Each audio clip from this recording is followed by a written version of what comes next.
So ఫస్ట్గా మనం stove వెలిగించుకుందాం. Stove వెలిగించుకొని ఒక కళాయి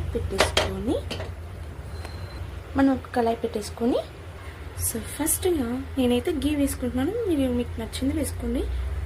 సో నెయ్యి అయితే వేడైన తర్వాత మనకి ఈ పప్పు వేసుకొని వేయించుకోవాలి. లో ఫ్లేమ్లో పెట్టుకొని మంచిగా రెడ్ కలర్లో వచ్చేంత వరకు వేయించుకోండి. ఓకే, మీలాగా ఇప్పుడు వర్షం పడుతున్నప్పుడు సో నాలాగా ఎవరైనా స్వీట్ క్రేవింగ్స్ ఉన్నారా? అంటే ఇప్పుడు వర్షం పడుతుంది అనుకోండి, ఐస్ క్రీమ్స్ తినాలనిపిస్తుంది. సో అలాగే మీరు ఎవరైనా ఉంటే డైరెక్ట్గా కమెంట్లో చెప్పేయండి. నెక్స్ట్ మనం ఇక్కడ సేమియా వేసుకొని వేయించేసుకుందాం. సో నేనంటే ఇంట్లో వాళ్ళందరికీ చేస్తున్నాను. సో మీకైతే ఎంత సరిపోతుందో అంత సేమియా వేసుకొని ఇలా బ్రౌన్ కలర్లో వచ్చేంత వరకు వేయించుకొని దీన్ని స్టవ్ ఆఫ్ చేసుకొని పక్కన పెట్టుకోండి. సో వేరే